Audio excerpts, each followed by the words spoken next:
This is A New Angle, a show about cool people doing awesome things in and around Montana.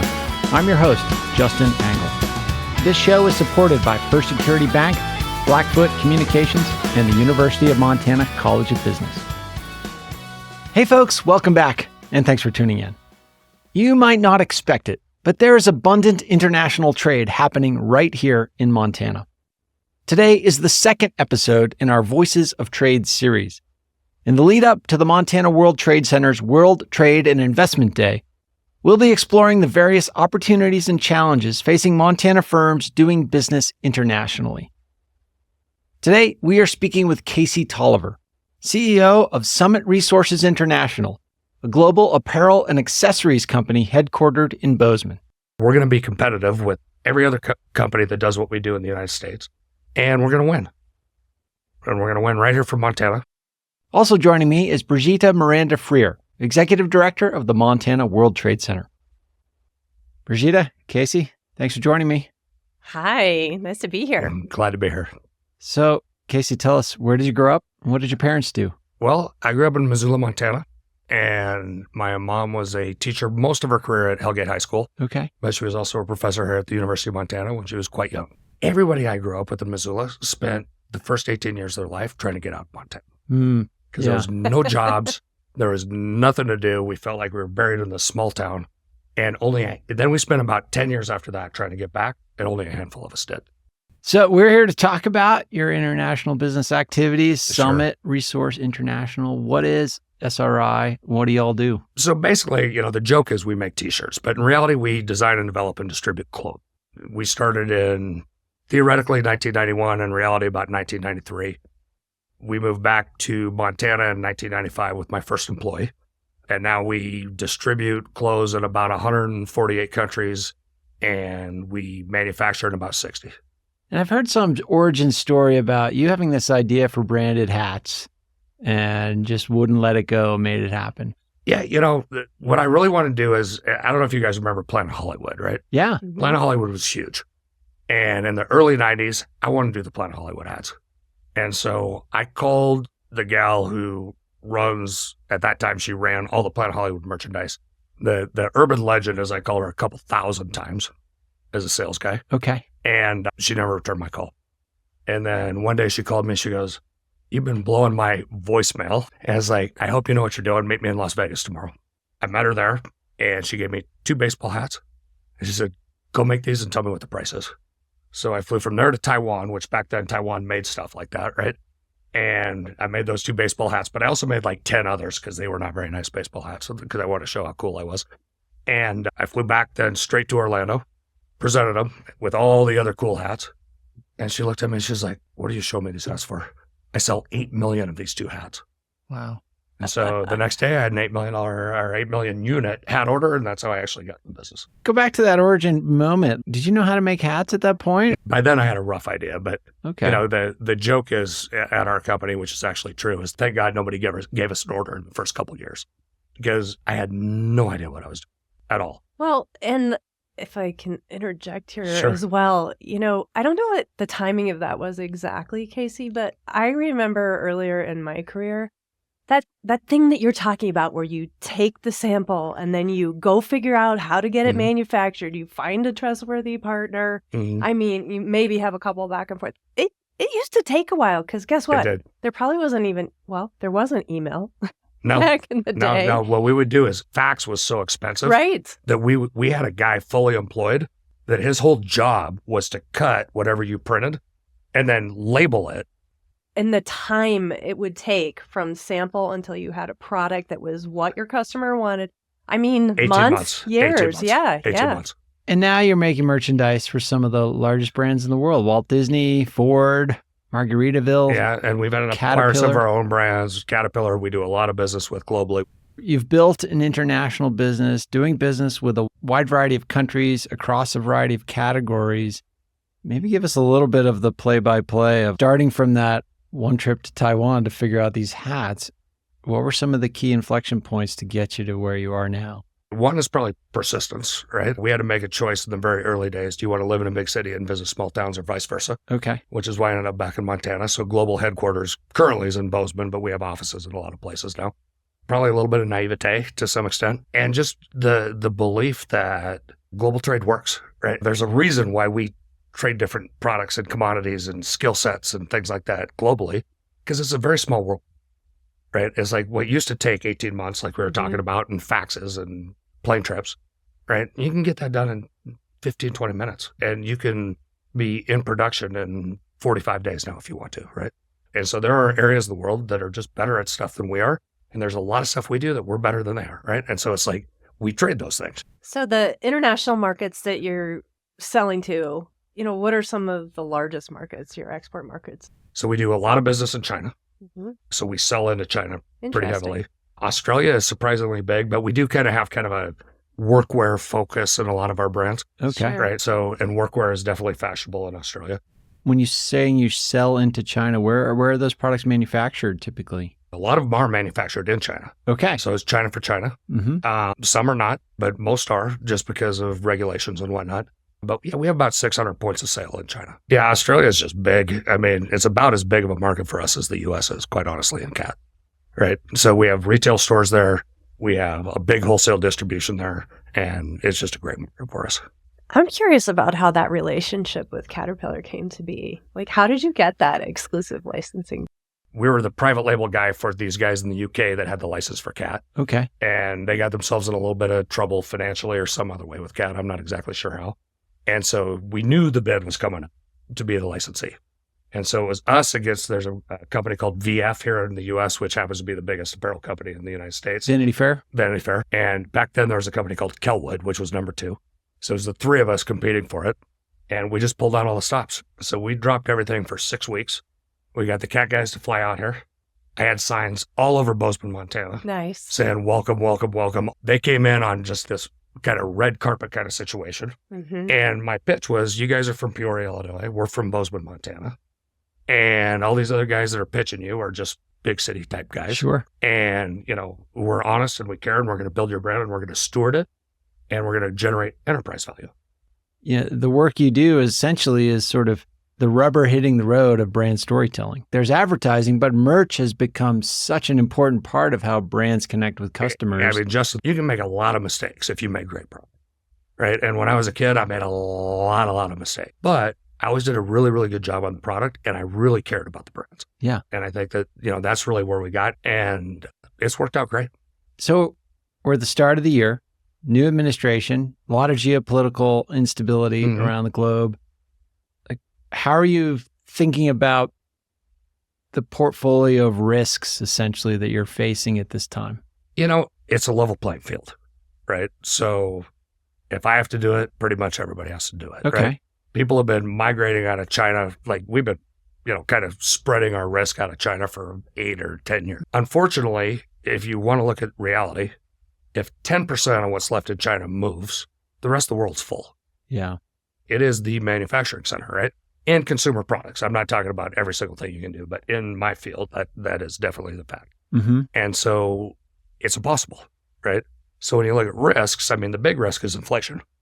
What I think people don't realize is I already pay, like the shirt I'm wearing right now, I already pay 20% tax on the shirt. Right. Already. So if I get a 10% tariff, well, now I pay 30%. So how are you paying 20% tax? People listening are like, well, this Montana, we don't have a sales tax. How did you pay 20% of tax? When you bring it into the country, you pay 20% tax already. Okay. That's before tariffs. And now there's a 7.5% tariff on it already. And how is a duty different than a tariff? The duty is the actual amount that is paid, whereas the tariff is the percentage rate based on the value of the product. The duty and the tariff are identical. Well, so for your purposes, yes. If I was paying $10 for this, the duty's $2 if it's 20%. If there's a 7.5% tariff on it, it's $1.50. Okay. If there's another 10% tariff on top of that, which is what we're contemplating, right? That's an extra $2. From your perspective, both manufacturing the product overseas and then selling back into the United States or whatever, how do these policies sort of affect the value chain as you face it? It affects the consumer at the end. Okay. It takes a little while to pass it through because of the lead times and whatnot. As a general rule of thumb, if I pay $5, the consumer pays $25. Okay. And so if I pay an extra dollar in tax, the consumer pays an extra $5. So KC and his company, in this case, they're the importer. They're bringing the product into the United States.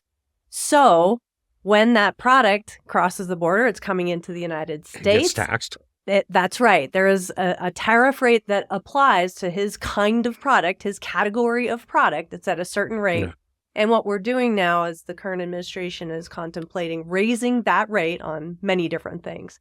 And so that amount, so that percentage, which translates into a specific dollar amount on every shirt that KC brings in, or every hat, is paid by him. And I think what he's getting at here, then you've got those steps in the channel, right, before it ends up at retail. So he's got to pay more upfront. He's got to carry that cost. People need to make their margin a lot. And then this last little piece, the thing that I think I was really interested to hear about was like, well, there are certain retail price points. So you're not going to price something at some weird price like that exactly equates to, it's $10.42 or whatever. You're going to price it at that next retail price point. So it's Correct. $19.99 or whatever. I mean, a really good example would be the shirt you're wearing, that Patagonia shirt. Okay. Right?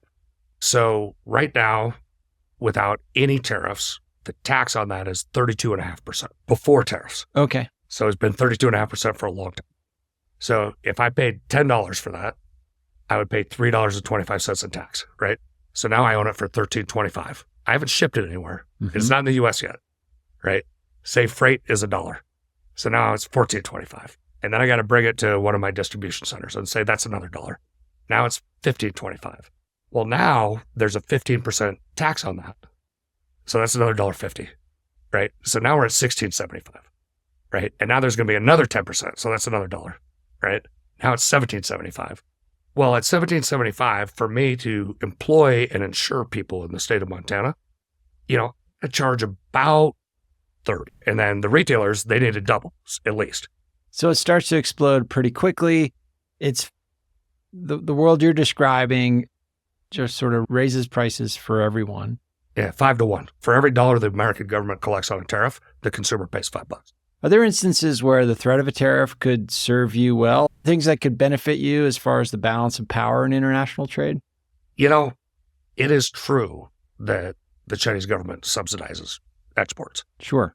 It is also true that the U.S. government subsidizes exports. We are so closely linked, right? If you think about who owns the most of the U.S. debt, large part of it's the Chinese government, right? And then you think, well, what happens to the Chinese government if the U.S. quits buying out of China? Well, they fail because all of a sudden there's a gigantic recession and nobody has any work.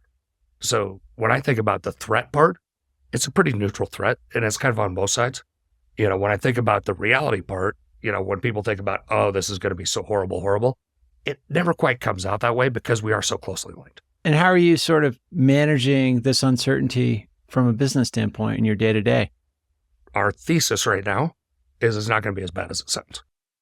We'll be back to my conversation with KC Tolliver after this short break.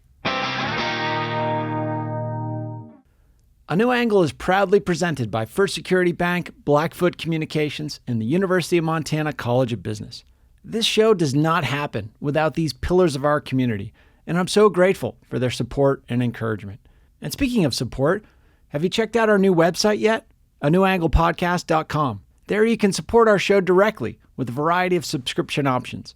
Subscribers get access to bonus episodes, additional segments, writings, and other benefits. So check it out at anewanglepodcast.com. I'm Maureen Dowd of the New York Times, and you're listening to A New Angle. Welcome back to A New Angle. I'm speaking with KC Tolliver, CEO of Summit Resource International. Did you bring in extra inventory before the proposed start of tariffs? I know a lot of firms were doing that. There was a big spike in it. Sure. Yeah. I mean, everybody did. But plus we had the supply chain crisis at the same time, if you remember that, right? We have to, take a bet, right? And, we bet on it. And we believe we're right always. And we're right at least half the time. And so, people talk about, okay, well, let's move this production to a different country. And so everybody's, okay, we're going to Vietnam. We're not going to be in China. Every factory that makes for the U.S. that comes in from Vietnam, they're Chinese owned. Yeah. All you're doing is switching your Yeah. labor. In many Right. cases. The yeah. fabric, not many, I'm talking 98. Yeah. The fabric comes from China. The trims come from China. The profit goes back to China. All you're doing is changing your labor force. Sure. Same thing in Cambodia. Same thing in Indonesia. All we're doing is we're setting a political model which doesn't really make sense. It'd be much better to say, all right, how do we actually solve this problem? When you're talking about moving manufacturing around, one place I did not hear was the United States. We're all trying to make it in the United States. There is no manufacturing infrastructure right now. Yeah. So you would have to build it yourself, essentially. Essentially, right? And so then you think, okay, well, where do you get the equipment? Where do you get the skills? Where do you get the training? Mm-hmm. You bring it in from China, unfortunately. I mean, that's where all the state-of-the-art stuff is, right? The supply chain is a disaster, right? If the supply chain were rationalized and ran like a normal supply chain, then the U.S. business could function. The problem is, in the 90s, everything kind of transitioned out of Taiwan. You used to be able to sew jackets there, like complicated stuff, right? Pretty soon, everybody wants to be a computer programmer. Mm-hmm. Well, that already happened in the U.S. And so it's like, until we have complete automation, until we have really, really good technology, which is almost there, but not quite there, it's going to be hard to have a real U.S. production base. And time again, what we see is that, unfortunately, a lot of cases, that price point where you can offer it, if it's made here, gosh, it just doesn't align with what the consumers are willing to spend. I mean, my whole story, and I love Walmart. They used to be the devil. They're not the devil anymore. They're fine to work with. But in reality, it's like Walmart trained us that a T-shirt was worth $9.98. Yeah. Mm-hmm. Well, it's worth $40 if it's made in the U.S. Yeah. And so if people that give me a bad time about that, which they occasionally do, right? It's like, do you ever shop there? And then we're like, well, of course we shop there. It's like, well, you're kind of part of the I buy problem. all my T-shirts. Yeah, No. you're part of the problem. Right. It's a little chicken and egg, to be fair. It is, but, yeah. But It's yeah. like, but if you look at like European, there's a lot more European manufacturing than there is U.S. manufacturing to this day. But Europeans might own 3 or 4 shirts. And so, is it happening? Yes. Do people desperately want it to happen? Absolutely. Are we all working on it? You bet. Is it super, super challenging? Yeah. Yes. Mm-hmm. Like in the case of the wool industry, like Duckworth, there is one company left in the United States that can take the wool that gets sheared up in Ennis, Montana, right, and turn it into something that we can turn into fiber, to turn into yarn, to turn into fabric, to dye it, to make it into shirts. One. And that's it. Mm-hmm. And they are super busy because they're only one. And they're not doing great. Huh. And so it's really, really challenging. And so there is definitely a play there, and that play is coming. Yeah. It's just not quite there yet. No. So let's, in our remaining time, Casey, you do business in so many countries. 3 of those countries are now sort of off the menu: Russia, Ukraine, and Israel. That's right? right. Talk about, those conflicts came to be for various reasons, but how did it present in your operations? All of a sudden, you can't ship there. Okay. Right. You can't ship there, so you're not selling into those markets. You can't get into those markets anymore. And were those significant markets for you? They were decent, right? But there's something like that every year. Everywhere in the world, at some point, there's an issue. There just happens to be, conflict issues right now, but there's also political issues, right? So, I think what's been the blessing and the curse of being in a lot of countries is there's a problem everywhere, every single year, but there's also something good going on every single year, right? And so if the U.S. is really struggling, Europe's usually doing all right. And so do you just operate that way from a management standpoint, that there's always going to be some set of places where you can't go, and there'll be conflict in some places and peace in the other? Rules will change and stuff, yeah. I like to say that apparel is the French word for problem. There's always a problem somewhere, right? But on the flip side, there's always something good going on somewhere, right? You're never going to grow like a rocket ship because not everything's going to work on any year. Not everything's going to work. But you're also never going to be like completely crushed. Yeah. So it works out pretty good. It's one of the best cases for businesses engaging in export business, and you're diversifying your markets, you're diversifying that risk. Well, it's great for our employees. I mean, if you think about what's happened in Montana, right? The cost of living in Montana and how much it's raised. I mean, for us to be able to support our people here at the level they need to be supported so they can live and raise a family, it's been very beneficial for them. We started this conversation with sort of the contrast between small town, large city, and where you wanted to live and build your company. In the time that you've been doing the business from Montana, what are some of the unique sort of advantages of being in a place like Montana? I don't know. If I was going to think of my favorite, I call it the Eastern Montana Ranch Kid. Okay. Mhm. I will take an Eastern Montana ranch kid, completely untrained in the apparel business, over anybody else in the United States with 10 years of experience. So the talent pool is rich Right. here. Well, they're smart. They work hard. And you know Yeah. for sure that they've been getting up since they're like 5 or 6 years old, and like before sun came up, Right. and feeding cattle. Yeah. It's like, you cannot teach work ethic. I mean, you can teach a lot of things, but you can't, it's really, really challenging to teach work ethic, I think. And so I've really, really gotten a lot of value out of just having local employees, Sure. right? Even if it took longer than we would have liked to train them up and teach them about clothing and do all that stuff, the work ethic and the ability to solve problems, right? If you're out in the middle of nowhere and it's 5 a.m. and you're 7 years old and you're feeding cattle and the fence is broken and you don't have the right tools, you figure out how to fix the figure it fence. out. Yeah, absolutely. And so what I've always found is that is kind of it's an unquantifiable benefit, right? To just have people that are problem solving, local, they're committed, they're loyal, they don't want to leave, they want to live here, right? Mhm. And so for me, that's probably the biggest value of being in Montana. So what are the things that keep you up at night with the business? These days, Yeah. not too much. It's like when we have, things are going a little bit funny or whatever, whether it's, the 2008-9 market crash, which was awful for everybody that's in my business, right? Yeah. And, name them, right? There's been a whole bunch since we started this. It's like, it happens, throw in the bucket. It's a level playing field. Sure. We're going to be competitive with every other company that does what we do in the United States. And we're going to win. And we're going to win right here from Montana. And that's what we're going to do. So to me, it's kind of like, all right, we're facing this problem, and so is everybody else. Yeah. And so let's face it. Question about IP. So you've been working with these prominent brands and are a big part of their brand storytelling. Do you have an IP responsibility there? How do you protect their brand equity? Absolutely. And how important is that in how you operate? Well, it's important both for our owned brands and Yeah. the ones we still license. And it's critical. I mean, intellectual property gets stolen all over the place. Mhm. And everybody talks about China. It's not just China, it's everywhere. And so consequently, if you're not doing a really, really good global job of keeping your intellectual property protected, you have a problem. So we spend actually a pretty significant amount of our budget on intellectual property protection. Yeah, for sure.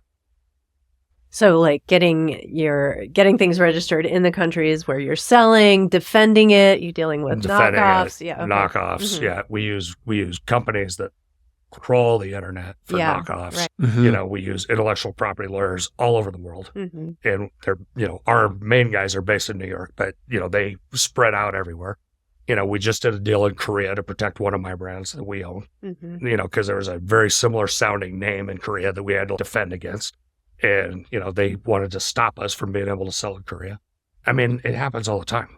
And is Right. that just sort of a line item like cybersecurity in your business? is, It's just like yeah. an operating expense that's relatively predictable. It's always going to be there. It's always there. Yeah. Okay. Yeah, for sure. And it is definitely a percentage. It is a noticeable percentage point on any income statement. So Casey, if you had a magic policy wand, Mhm. what policy would you change or create? I would just encourage more free trade. Okay. I mean, at the end of the day, it's what benefits the consumer. And if you think about everything that any business does, our goal is to delight the consumer. It's like when my box shows up on somebody's doorstep, I want them to open it and just be thrilled, Yeah. right? And so every time that we make policy decisions that make that consumer experience worse, right? Now, there's a lot of ways to tax, right? There's sales tax, there's income tax, there's property tax, there's all kinds of taxes, right? But when we put tariffs on things, all we're really doing is we're driving the price of everything that we bring into the United States up for the person who's buying. Okay. And that's kind of a bummer for them, right? It's almost like a regressive tax, It is. right? Yes. And so I don't love that part, right? And I wish that we weren't doing. Is free trade a threat to jobs in the United States? Not if you're good at what you do. Okay. I mean, we have to figure out, what are we good at? We'll do what we're good at. Mm-hmm. What do we not want to do as a society ourselves necessarily? Now, obviously, there's, a higher implication stuff we're talking about. If it's in the sake of, our national security. All right, that's different, right? Sure. Let's pay extra and let's do it ourselves. right? Manufacturing in a category that is critical Right. to national Critical security. to our national Yeah, security. yeah. Is I'm not arguing against that at all. But on the flip side, it's like there's not very many people that want to sew T-shirts. And there's not very many people who want to pay more than $20 or $30 for a T-shirt. Right. So we have to figure that out. And yet, everybody in the United States has t-shirts.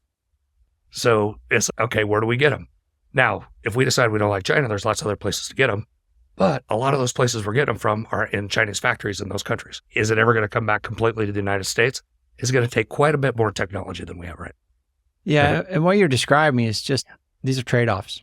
Right. You favor one policy, it's going to have a cost in a certain domain, and you have to just be eyes wide open about those costs. Right. You know, on that theme, Justin, one thing we didn't touch on the potential for imposing tariffs pretty broadly or against products coming in from certain countries. The countries that those products are coming from, like, they don't just sit back and say, Sure. oh, that's cool. Yeah. Fine. In many cases, what they will do is try to put in place tariffs Sure, that would it's escalatory. similarly penalize anybody with a product coming from the U.S. trying to sell it into their market. And it's not the same product necessarily. They'll hit us where it hurts, right? They'll hit ag, it depends. It's particularly tough for Montanans. Yeah. Right. They'll hit you selectively in states that are politically important or less That's right. important. Yeah. And the thing is, when that happens, if you lose a market, it may be gone forever, because if your customer overseas finds another supplier, and it takes some time and effort to establish that kind of relationship. So if they're going to go through it, maybe that's just what they stick with. So it's hard for Montana-based exporters and U.S.-based exporters when this stuff is happening. And you could have various businesses and industries across the board that get hit with something, and they lose a market that they have spent a decade developing. So again, eyes wide open. The term we use is people vote with their feet. Yeah. So if it becomes too painful to trade with the U.S., they just trade somewhere else. Yeah. Yeah. So Casey, what would a successful 2025 look like for you? Anybody in our business, we spend most of our time iterating, right? Mm-hmm. And, we call it ready, fire, aim, right? So it's like, you got to get out there. You got to start doing it. You got to figure out what you didn't know. You got to make little adjustments. We spend a lot of time doing that in our organization. And we feel like we're like in a really, really good spot. So if you think about, channels in which we distribute, right? So when we distribute outside of the United States, we tend to use a distributor model, right? We have brands that we license to other countries sometimes, and we manage that licensing revenue, right? We have a wholesale business in the U.S. and a direct-to-consumer business in the U.S.